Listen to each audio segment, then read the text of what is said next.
we go. So 7 seconds. Some say that it can happen as quickly as 1/10 of a second. This is the length of time that research suggests it takes us to begin to form judgments about another person when we first meet them. And as the kiddos in our video just showed so charmingly, we are all more, so much more, than 7 seconds worth of an impression. We can learn more about another person through the simple but profound act of attending, of spending time together and building relationship. And through this, and only this, we can learn about the other's challenges and celebrations, the things that they aspire to or have great doubts about, their gifts, and sometimes, if we're really lucky, we may discover whose toes are longer or who has squirrels in their attic. And so today we have the pleasure of welcoming 3 individuals that are willing to share some of their more with us. Rita Wiersma is the Executive Director of Community Involvement Programs, more commonly known as CIP. And CIP is a nonprofit that is dedicated to serving people with disabilities, really over the lifespan. And their mission is to support living a person-centered life and living a best life.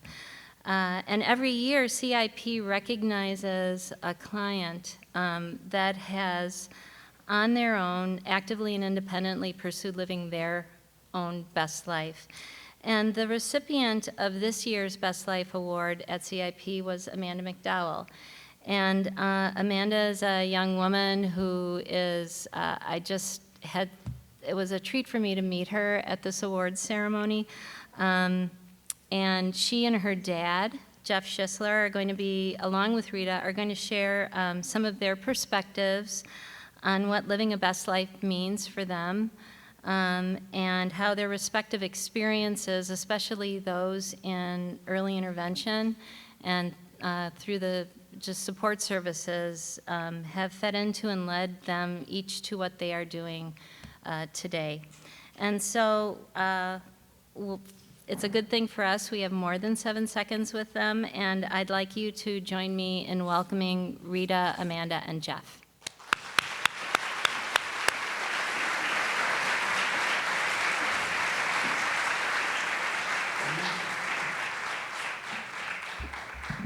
Good morning, and I'm short, so I've got to lower this. Well, thank you for the wonderful, warm welcome, and as Deb said, I'm Rita Wiersma, and I have the privilege of working for an incredible organization, Community Involvement Programs.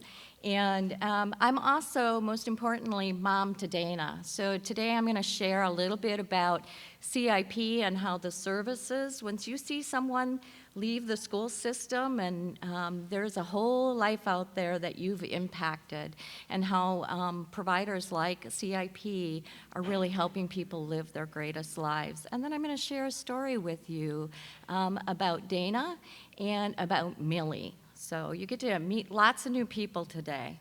So who is CIP? Well, CIP is a nonprofit that was birthed in 1971, and we came out of the Westminster Presbyterian Church.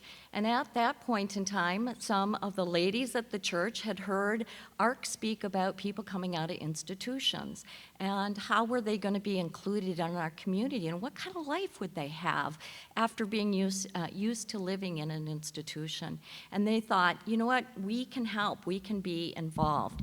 And so they developed an apartment program, a day service, and they helped teach people how to use the public transit system in downtown Minneapolis so they could get places when they needed to. And then they recognized this is a long-term thing. There's a lot of people out there who can use supports, and to help support as many as they could, they developed this nonprofit and said, go forth and serve more people, and that's why we're here. Our focus is on community-based services, and when I say that, I really mean meeting people where they're at.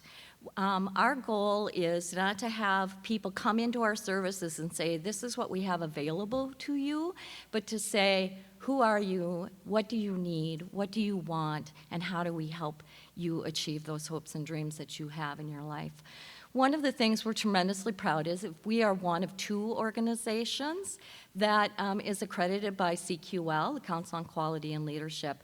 And why is that unique? It's because that accreditation is all about personal outcomes for the people that we support. So while, yes, we have to check the boxes as an organization, we're really measured on, have we listened and learned and then led the way in partnership with people in their hopes and dreams, what they want to achieve in their lives, and helping them get there? And how have we worked with our communities and the people that work alongside us to help achieve that with individuals? So at CIP, it's all about personal choice. And right now, we serve about 3,000 people throughout Minnesota. So what do we stand for? Well, we can say the nice, cute little lines about helping people live their greatest lives. We see a community where all people feel included. And what we believe in those pieces is this is about personal choice in the sense of people decide what their greatest life looks like. People decide how included they want to be and what that looks like for them. We do that by listening, learning, and leading, working alongside our stakeholders. And for CIP, it's really about the people that we serve, the people we work alongside in our communities, and it's about developing relationships. So one of the things I want to just share with you is, and I'm going to ask for some technical assistance here, is Monica. Monica is somebody that we serve in our case management services, and she has an incredible story, and her mom wanted to share that story.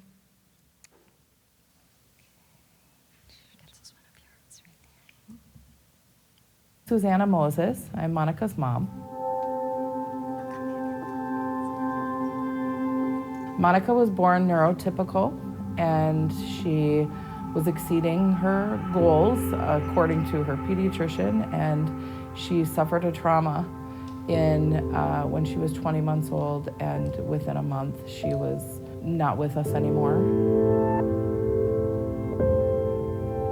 They eventually diagnosed her with severe autism and sensory integration disorder and severe motor deficiency. She wasn't really advancing in school. They did do a lot of evaluating her cognitive abilities, and they suggested that I put her in a home and that I let trained people raise her, and I was not in agreement with that. When we moved out to Anoka County, she had to change her case manager, and they assigned her to CIP, and I honestly wasn't really sure what they even did. Oh, and that's another book. this is the drawing of Grandma's book about sea creatures. CIP took an interest in Monica's abilities and in her career path and who she is as a person, and have been connecting her in our community to help her progress in her career and in her personal goals.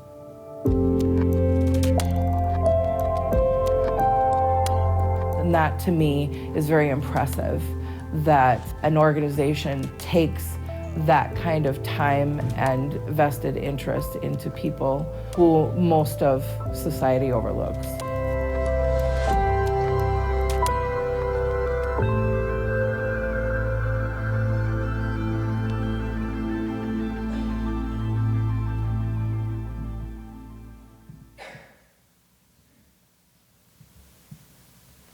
So services at CIP are pretty diverse, and there are services that people pick and choose on what their needs are. And so, okay, thanks. And so here's just a kind of a sampling of them. And I just want to mention, so a couple of them. And what does it mean? We label these services, and it's like, well, what does that mean? Well, case management, We are actually the case management in lieu of a county case manager.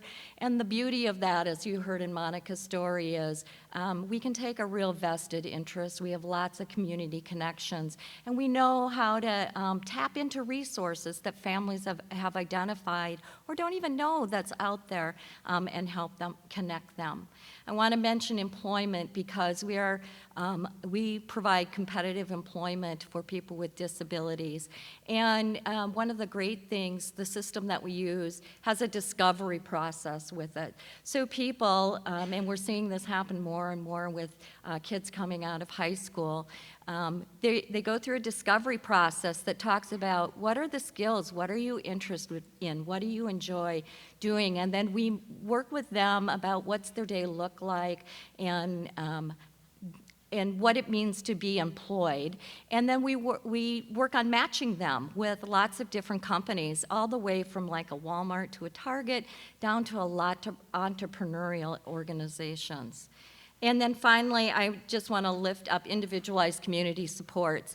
One of the things that we really value is the ability to help people identify what is it they need to be successful in their own place, whether that own place is their family home, maybe they share an apartment with somebody, maybe they live on their own, or they might even have some group living situations.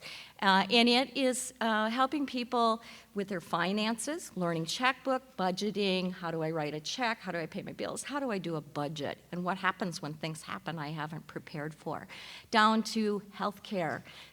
If I need a second set of ears to go to the doctor and help interpret what they're saying to me, what do I as an individual need to be successful in the community? Those are the kinds of services that we like to focus on. We've seen huge impact for people, and just highlighting a couple of those is about 75% of the people who come to CIP get competitive paid jobs. We still have a lot of work to do around how many hours per week they work, but we are at the average of 17 hours per week. Some of that has to do with the ability for people to work and keep their benefits, so we help people learn about how do you balance that, but also what's the trade-off if I want to work even more. So we have work to do around that. The average wage right now is $11.60. More work to do around that too, but it's coming up, and that's really awesome to see. People are living, working, and playing in their communities, and they're paying taxes, and that's really important to them. They want to be a part of the community, whatever that looks like. And then I would say I just lift up personal support services, and that's really family-based. So families, you'll sometimes hear the families you might be working with have what's called a waiver, and those dollars help support services that people need, and many times it's through consumer-directed supports or family services, where the family gets to decide what that support plan looks like, and they can bring their networks to the table. And an organization like CIP then helps them manage their employees and provides training and monitoring of their support plan and helps them really be in control of what life looks like for them. Two people I want you to really meet.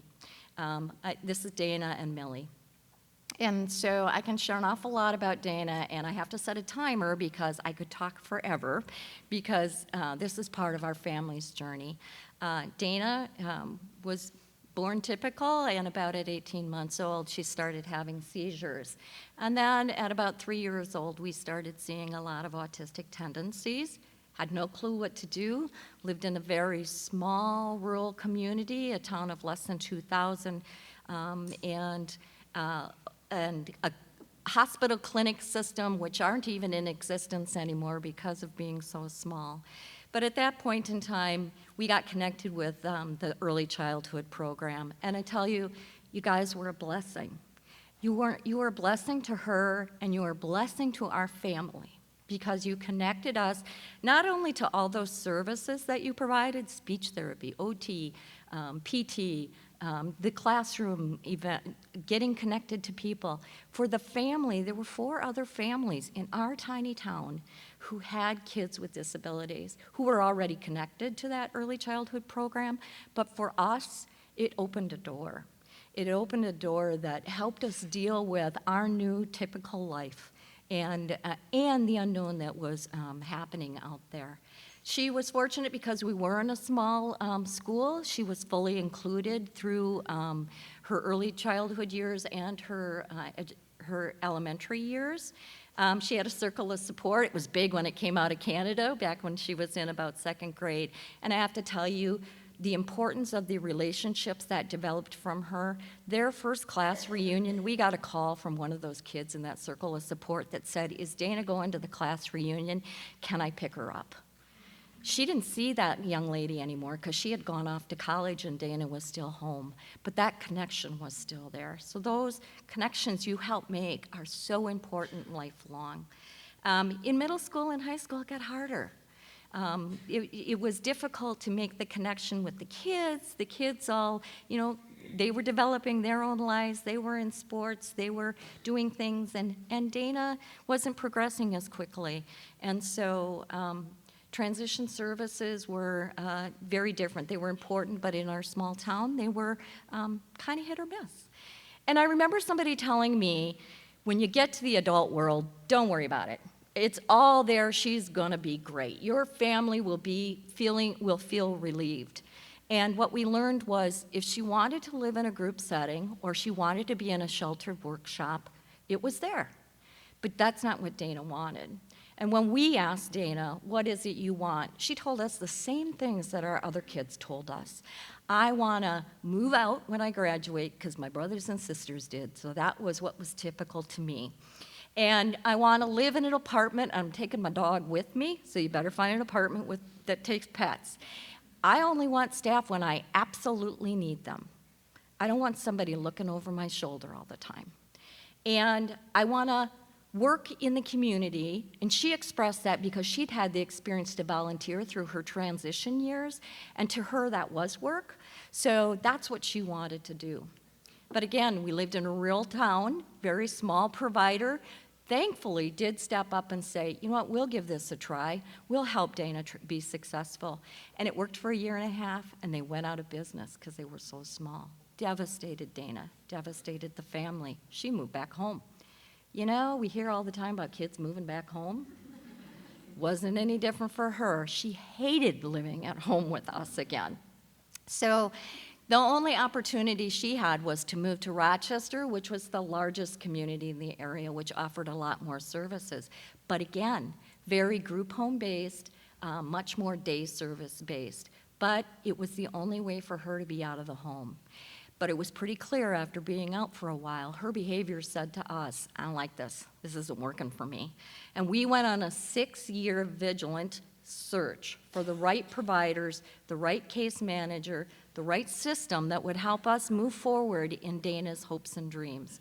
And I will say that thankfully today, March 1st, she actually moved back into her own apartment. She was able to get a voucher to help pay for that so she can have her own place. She has staff coming in when she's not working. She's now working at Walmart, who's actually doing a wonderful job trying to figure out how to support her at $12 an hour.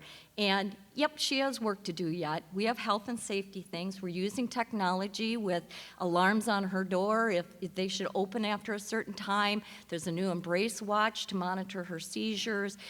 If it detects she has a seizure, the crisis people call her, and if she's okay, she presses 1 on her phone. If she's not, they know to come. So we're trying to figure out what this new life looks like for her and use all of these systems and rebuilding the system to think about life differently. So it took her 16 years to go from home to apartment to home to group home to transition apartment to her own apartment. But here she is at the Capitol advocating for direct care worker wages because she knows she needs that support to stay in her own apartment.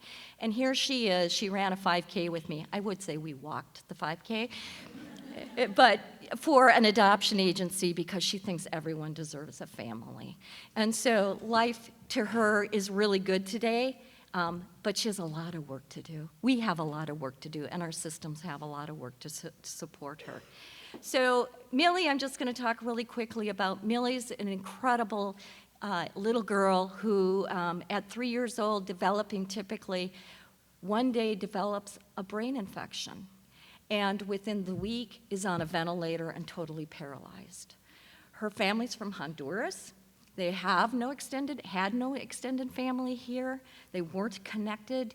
They were in an apartment setting that wasn't accessible, didn't know what to do. And they got connected to CIP's case management program. We were able to connect them, to go to the hospital, to be with them, to provide support, connect them with new equipment that she was gonna need in her life, to the early childhood program. We got a volunteer to help with massage therapy because she was having atrophy. And we didn't have anything to do with this, but we're so happy. Her extended family, Grandma and Grandpa, moved from Honduras to become her caregivers. So we're helping support them as they are learning what it's like to live in Minnesota. So, but one of the things that I think is really important is I sat down and I asked Mom, what's your hope and dream for Millie? And she cried and she said, nobody ever asked me that. And she was pretty new to the system, so that's not uncommon. And she said, I just want Millie to have a full life. And I want people to see Millie for who she is, not her wheelchair, not her disability. And so that's what we're trying to help them figure out, how do they advocate in the system and in their lives for stronger services. Her health's improved. Thankfully, she did regain from her waist up some of her movement, but life looks very different for them today. And she's had a 4-year journey. She's now 7 years old, and she's in the school system, and they're still struggling with accessibility as a major issue. Where can they live that there's accessibility, and that they can have this wonderful life together as they plan for her life differently in the future. So I just want to end with saying these things are things you guys work on every single day.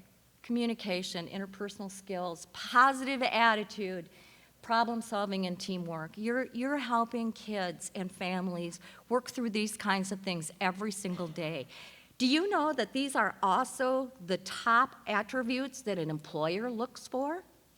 So you are impacting the future of kids and families forever. So if you ever have a bad day, if you ever think, what progress am I making today?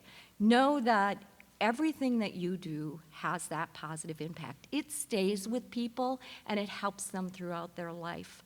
And I would say the most important thing that you can help them learn is their human value.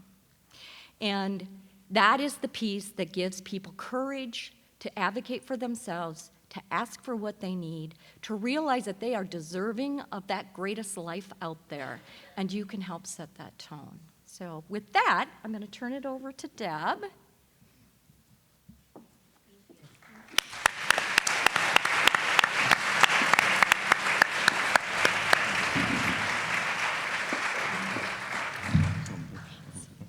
So really, right now, we're just going to have a little bit of a conversation. Rita, I think, just at the very end here, kind of brought it all together, that for her daughter, Dana, for so many others, it's really hard for we here in the early childhood community to connect the struggles that go on day to day within the classroom or in the home. And looking at, we kind of go down the rabbit holes of different skills that we're trying to build, and we lose sight of really what is this for and what's it leading to. And Rita was able to pull that in for us and share. But I think the other part of it, and as for those of you that have been here before, one of our traditions is to let you know that what you're doing does matter, and part of how we show that is by bringing back young adults that have been through the early intervention system so that you can actually really see and hear just how successful they are due to those foundations that all of you helped to lay. And so today we have Amanda. Amanda is a client of CIP. She was this year's recipient of Best Life Award. And that's awarded to people who really go about, as Rita shared, just determining for themselves what it is that they want for their life and going about and getting it. And at her side is her trusty advocate, her dad, Jeff. And so we're just going to have a little bit of a conversation to hear about the role that early intervention has played in everyone's lives here, and what are the things that they can carry forward and what they took with them to get to where they are today. So thanks for joining us today. Amanda, I didn't even think of it when we had met previously, but can you share a little bit of how it is that you came to find CIP? Just tell us a little bit of, your journey starting out in Minnesota and then over to Wisconsin and back? Yes. I was born in Minnesota, and then I moved to Wisconsin about age 2 or 3, and lived there through my school career, early childhood to graduating high school.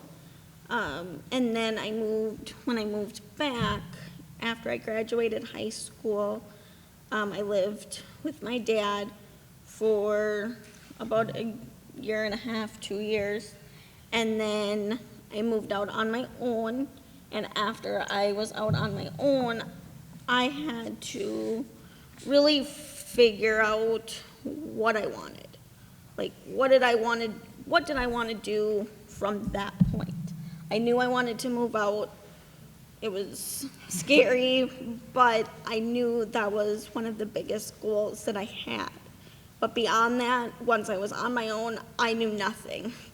So I used the county, who set me up with CIP, and my case manager, Rosie, who has helped me from advocating for my service dogs, to getting the resources through at-home occupational and physical therapies, and finding employment. So it's really been, and recently we moved apartments, and I got a job about a year ago. I think I've been in the program for about 4 years now. So you mentioned we. I understand you are married. I met your husband, Ricky, is here. Yes. And hi, Ricky.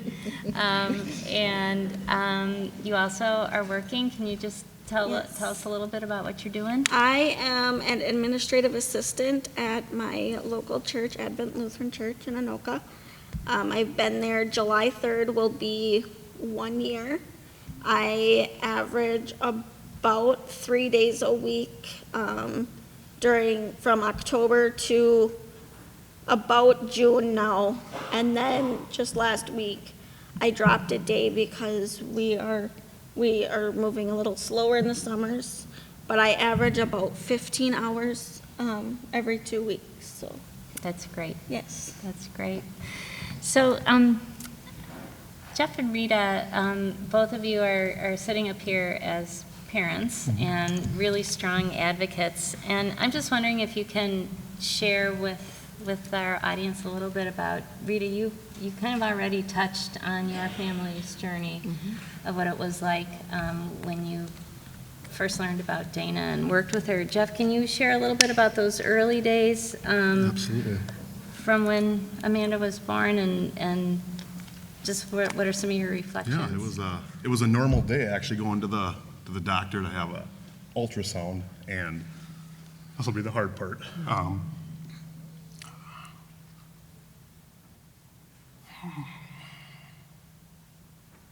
Well, then we found out she had spina bifida. It was really hard at that time. I didn't know anything about it. I didn't know how her life was going to be. I knew I wanted everything for her, and I knew it was right in my heart. So went to the library, looked things up. Google wasn't around then, so Google wasn't even born yet, 7 years later. So that was a tough thing, but no, researched that. learned that was the right thing for her, for me and my heart. And I knew it wasn't going to be an easy road, but she's got a great attitude. Yeah, It's amazing. yeah, it is. So That's- the early years were hard. Thankfully, we had a lot of staff to help early childhood development, occupational therapy, physical, speech she does not have an issue with. That's something, she's always been a talker. Great attitude, go-getter. I knew that right from when she was born through the 2 surgeries the first day. I was in the hospital for 2 months. I went back and forth every day, spent days up at the hospital, months up at the hospital. So, it's been a long journey, but a good one. Yeah, a really good one. So what are some of the things that you found were, as you think back, because you jumped right into it from even before she was born. Mhm. You understood that you were facing some pretty big challenges. Absolutely. And also for the entire life course, right? So you talked about the educating that you did for yourself. What are the ways that that you found the early intervention system helped support that journey and helped support you? That was probably one of the most key parts of that. Really very helpful. I don't think you realize how much impact that has on the parents and the child that are in need. The resources were phenomenal. Everybody that we worked with, just so caring. We had, directives, more so for, you have to do certain things, but yet, those are the goals that you have to attain. So I was very hard on Amanda growing up, but only because, I wanted to kick her out at 18 years old. So, just kidding. But that's not the real, but to get her on her own, and that was one of my goals, and her goals too, was to be on her own. So we worked really hard over the years to do that. But early childhood education, just the nurses, the occupational therapists, physical therapists, speech therapy, the list goes on. I mean, trying so many different things along the way with, scooters and standing boards, and you had, but Amanda felt more comfortable in her wheelchair, so she stuck with the wheelchair, and that, something that she made a choice on and did for herself as well. So a lot of it was not just their advice too, but also what her goals were and what she wanted to do. And that was, really important for us, is to make sure that she was taken care of as well. So you really, you started out right from the get-go with high expectations for her. I did, yes. Yeah, that I think probably fed into a lot of where she is today I think so. while listening to her. Yeah. Yeah, no, she's been on her own for 7 years now, and, she's done a wonderful job. I mean, the first couple days, slept on the cement floor, but, besides the sore back, it went well. She got a little nervous there, but once she got through that first couple days or that first week, she just took off and really grasped and took hold of being on her own and really enjoying life and doing the best that she could, and really worked hard at it and continues to work hard at it. Yeah. So, has her job, got married to Ricky, had a great wedding 2 years ago. Actually, her anniversary was last night. So 2 years. I treated her to McDonald's at 9:30 at night last night because we're running late. But we're going to be celebrating this weekend, so we'll be taking them out to, Ricky likes steak dinner, so I'm sure we'll be going somewhere that includes that somewhere. So, but yeah. And I would just add to that, our family, it was a little different story. We didn't know. We thought she was the typical developing child, and had this very different change, first at 18 months and then at 3 years. And I have to tell you that it slammed us emotionally.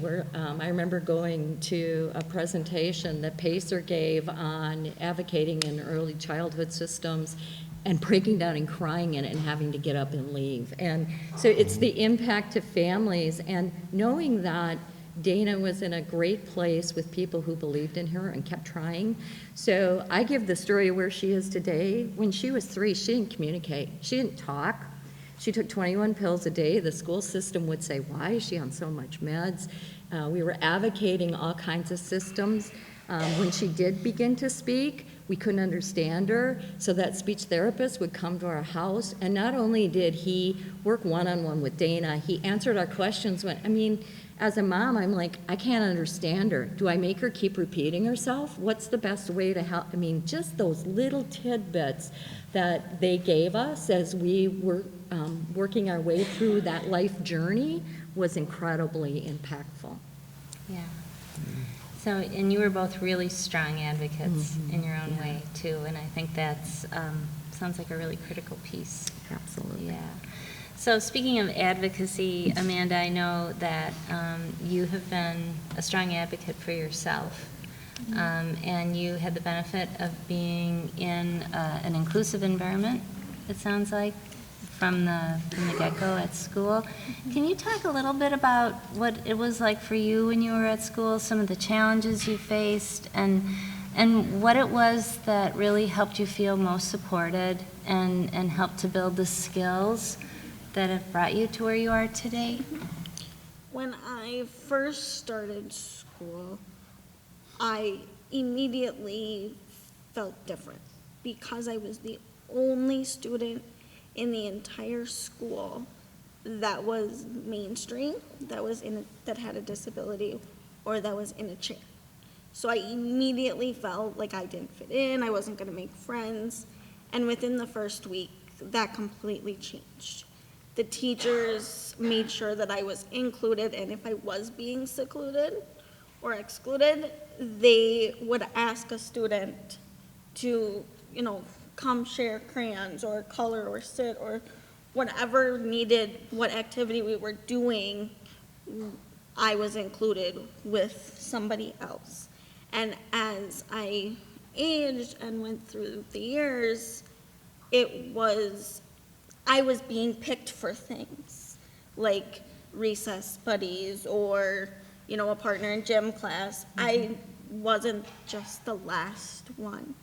And I had a surgery in '99 that really set me back, and I missed a lot of school. And after that, before that, let me backtrack. Before that, they taught me things that were being taught at home, from as simple as transferring from chair to chair, or, dressing and undressing. That was being done in occupational and physical therapy, building muscles and doing all of those things, not just at home but also at school. So if there was an issue at school, I knew how to take care of it without being afraid to ask for help. So, yeah. That's great. And, one experience that really stands out for me is I was in gym class, and they had these really tall ropes that we would have rope climbing. I can't do that. So my gym teacher literally lifted me and said, just pull yourself as high as you can.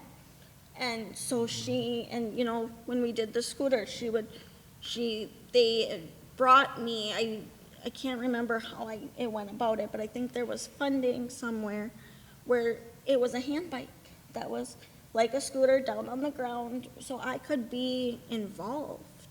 And so that was so nice. And because of occupational therapy and physical therapy and special ed teachers, I was able to be with my classmates 95% of the time. Wow. That's really remarkable. So as you talk, just can you reflect a little bit more on you are obviously someone who knows what you want. You've gone about pursuing it. What are some of the skills that you felt that were built and supported while in school that helped once you left the school system to become the self-advocate that you are today for yourself? I had a great support system, first and foremost. The whole school was advocating, from teachers to principal to occupational physical therapists. So what did that look like? That meant that if I had a problem, they were willing to fix it. I took sewing, and that was, I fought that tooth and nail. I was like, I can't do sewing. That you have to use your feet for that. And they were like, no, you don't. So they gave me a machine, an embroidery machine where I could use my hands. And I also had like a special room that I could go to if needed. It was only as needed to take tests and all of those things. And then when I had a problem, like after surgery, things didn't go as planned. And if I had a problem with a wound, or I had to change, or whatever the case may be, I didn't have to feel embarrassed that those things were happening. I got to feel like I could just discreetly leave the classroom and go to the OT and PT room where they were there to help, but we figured out how I could be as independent as possible. So when I hit like my junior high years, I still had physical therapy and occupational therapy, but it was as needed. And so when it was just as needed, so when I had a problem, I still had that support all the way through. Great. So. Yeah. So are there things that, if you look back at it, that you wish that you could tell your teachers or tell your support staff, things that you appreciate, things you wish you could have changed? How do you look at that? The one thing that I always self-doubt myself, always. I always get told I'm strong and independent and all of these things, but I always self-doubt myself. And I remember leaving my first grade classroom, and I go, I'm not gonna make it. I was moving to the big school, and I'm coming back, and I'm not gonna make it. And she goes, you're gonna make it. And I just want that teacher to know that I made it. I made it far, dang far. And, I want those people to know, OT, PT, case managers within the school, you guys do make a difference. From somebody who I was not always able to self-advocate. I didn't know how. I was scared that I was being an inconvenience to somebody, so I would just figure it out. And sometimes figuring it out wasn't figuring it out, it was making it a lot harder. And so I had to learn with the support system that it's okay to ask for help. Even now, if I have a problem, I will ask for help and advocate. And you guys too make the biggest difference. If I didn't have the resources that I had, I wouldn't be where I am today. I don't know where I would be, but I highly doubt that I would have been where I am. And, I feel like I would still be living at home and not be married and all of these things, so you guys do make a difference. No. So. Thank you. So Jeff and Rita, as you look at the same situation from a family perspective, what are the things you think that helped you to become an advocate when this was not a role you were anticipating you'd have to be, setting out on your journey with your children? And what are the things that maybe shaped you or how did it even shape where you are today? I think, Rita, that you're sitting here as the executive director of CIP is pretty telling. Yeah. Yeah, I was going down the road of technology, which I know is your road, right? I switched to technology. Yeah, and Dana was a gift to our family. It totally changed our family. My husband is retired military, very much in the military life at that point in time. And we learned that we had to at times divide and conquer as a family.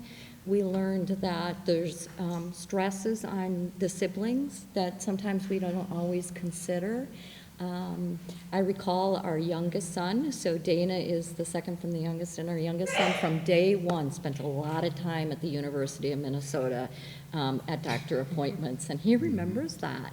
And I think it shaped who he is. He's much a truth fighter and an advocate, and wanted to become an attorney because of those kinds of things that he experienced young. So it put me on a very, very different path. We learned that we were her best advocates, and we learned there were people out there in the system who had nothing but the best of intentions and felt limited by the systems. And so it was the driver that sent me back to go get my MBA and say, I got to help change the service world. People need options and choices, and the best way to do that is from the inside out and help create those options and choices. So it changed our family as a whole. Yeah. Absolutely. Pretty profoundly. Absolutely, and same with our, same thing. I mean, her younger brother just graduated from Gustavus College and now is an educator going into high school. Awesome. So he's kind of learned that as well, and the younger siblings as well. So she has, a lot of, we have 5 kids, so, and then she has 3 others from her mom, so, yeah. But, the blended family, and it really works well. The younger siblings were very helpful. They would treat her just like anybody else, push her down the hill, she'd fall out of her wheelchair. Toughened her up that way, I guess. So they still joke with her. I mean, just all the little things that brothers and sisters do. So it's just a lot of fun. I switched from a high corporate job to running my own company now for the last 19 years, just to have the flexibility with scheduling, just because there's so many appointments, travel. There was just a lot of different things that you have to go through as a family. It's a lot of sacrifice, but at the end result is you get to see her be on her own, and that's the key. And just all the help along the way. You just can't do it without by yourself. I mean, you need your family, you need all of your help along the way, and it really makes a huge difference. Yeah. So if you had a family with a child and they just received a new diagnosis and it was something other than what they had expected their child's journey to be, what are the things that you would share with that family? What are the things that you would kind of give them to help them get a head start on this life journey? For me, this is a new question.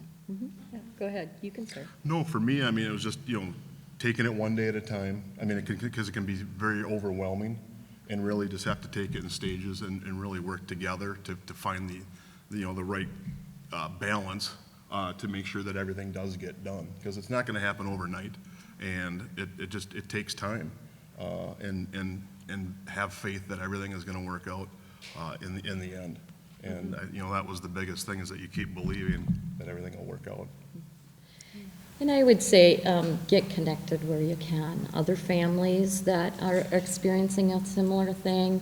I remember I talked about that PACER meeting that I went to, and they used that poem, A Trip to Holland.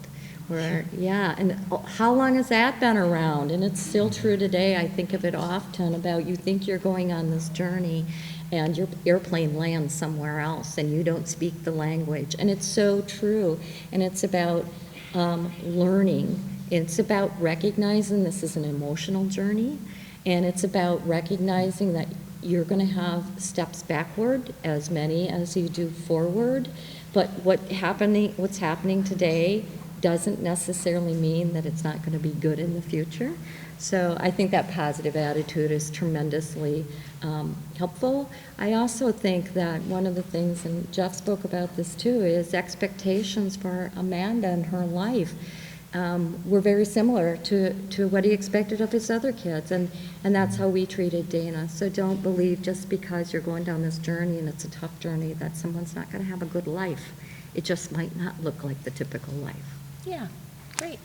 So just in closing, what are the top 3 things you'd like to share with the folks here today, or what kind of positives would you like to leave them with? Yeah. You are doing a good job. You are making a difference. As somebody who gets very upset with myself very easily, I have probably not said some nice things to my educators, and out of frustration. I was a little bit older, but when I broke my femur in 2012 when I had surgery in Christmas of 2012 and had surgery, and I went from being 100% independent to not even being able to put a sock on. And it took me 2 hours to put one sock on. And growing up, that same frustration, I can't do it. I had to literally take it out of my vocabulary. I can do it. It's going to take me some time. Don't give up. And most importantly, treat the individual as a person. I know from experience, sometimes we get lumped into this category of having a disability. And the treatment sometimes can be the same across the board. And that works sometimes, but you really got to look at the person and work with them individually, is what I would. Great. Yeah, for me, awareness, obviously jumping into the, early childhood education is really key.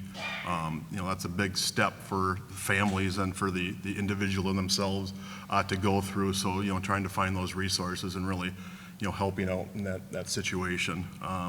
Obviously, continue the education in your workshops, have fun with those. Those are great things that you do. I think you do incredible work. Without you, there's a lot of successful kids because of you. And keep up the hard work, because you do a fantastic job helping all these young individuals and their families see the success or the light at the end of the tunnel as well. So we thank you for having us today, and we appreciate it. It's been a great day. I would say, okay, so I've been labeled as one of those parents, I'll be honest. And don't give up on one of those parents, because we're driven because we want to see our child succeed. And sometimes we need to just understand that you are also driven to see our child succeed. And learning to work together, sometimes because of the grief that we've experienced, takes a little bit of time, so don't give up on us. And on those days when our child is throwing chairs across the room, don't give up on them. It's okay to call mom and say what's going on and ask for support in dealing with things, and that's vice versa, because that's reciprocal. I hope that your systems allow you to do that. That helps build that relationship and helps us understand that you're doing the best you can too. And we know that. We don't always see it, and I think Amanda was very honest in sharing some of the things that are sometimes said with educators, but know that we can't do this without you. You are setting the tone and helping people move forward in their lives. And even someone who's nonverbal at 3, who has significant behaviors and will throw those chairs across the room, today can live on our own with the right supports and technology and hold a job, and you had a piece in that. Thank you. So, thank you, guys.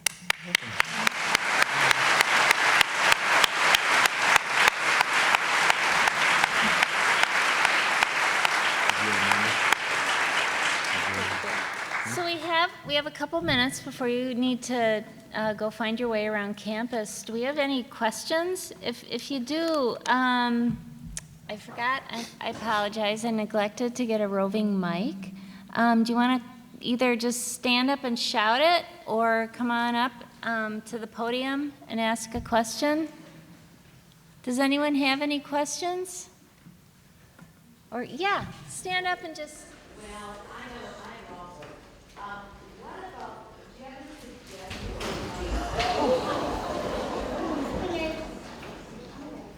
Are we okay?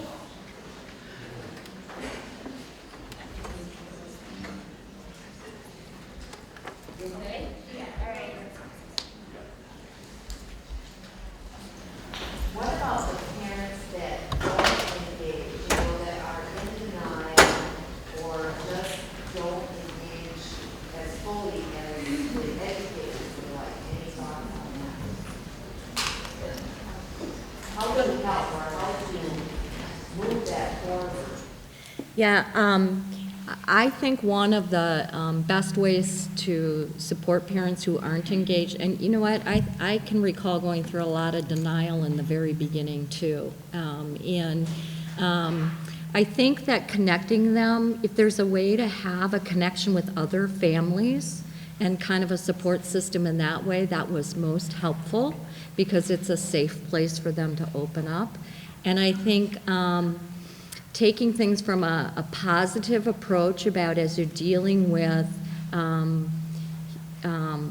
creating plans and working through things and asking their input about what works at home and what doesn't work at home, trying to engage them that way. And it might be they don't engage until they're out of your system and into another and reality hits for them. Do you have any suggestions? Good answer. Any other questions out there? There's one over there. Yeah, yeah. I have a question. So, well, I'm a guardian, so, and you didn't say anything who was here. I'm a parent, so I'm a parent advocate, so you have a parent here. So what if you have a child that's not buying in? So how do you, what kind of strategy do you use to have kids buy in, and if the parent is like guardian, and, you know, they still have to say, like, how do you work with the kids so there's no challenge? Oh, I didn't hear all of that. Oh, okay. She was asking about how, when you have a child who doesn't buy into it, how can you help support that? The biggest thing was we just kept sticking with it because Amanda had a great attitude through the whole thing. So I mean that was kind of easy for me, and I don't in a different situation, you just keep working with it and try to get them to maybe do just one small thing at a time and to gain that confidence in themselves to help them see some of the goals that they're going to set and then achieve. So it's it's really just kind of being there for them because it's not always easy. It's not. There's a lot of tough times along the way. I was hard on Amanda, but that only hard on her because of the love for her and trying to get her to the next goal. So sometimes that can be a difficult thing to go through. We've had our arguments and our spats, and that's part of life and part of growing up. And I hope that answers that question there. Well, one of the things I just that I've heard in all of that is, again, going back to the idea of the person-centered planning and identifying goals that were important to Amanda. And it sounds like that was part of what helped her buy in. Absolutely. Yeah. Absolutely. And I think I think you are spot on, and breaking things down. So if somebody, we talk a lot about, even at work, people have big goals, and maybe their goal is they want to be an astronaut, and then you have people rolling their eyes going, well, they'll never be an astronaut. Well, what is it about something in their life that you can break it down to the tiniest thing that gets a little bit of buy-in, and you begin to move the marker just one little piece at a time. And so I think that's tremendously important, that people have successes in their life, even as small as it is. Yeah. I think it was important, really, the early years, especially, she may not remember that, but years, obviously, she started talking probably right away. I mean, probably 3 months after, she was already saying stuff to me, but those first 5 years are really, really important, so hopefully that, people do get the help that they need and can find the resources to start them off on the right path. I mean, it's never too late, but the earlier the better. Any other questions out there? No? Okay, well, I hope all of you have a great day today. If you have any issues or problems, please come and see me or Karen in the Great Hall. Sessions will begin in about 15 minutes or so. If you don't know where you're going, come and find me. And again, thanks for being here this morning.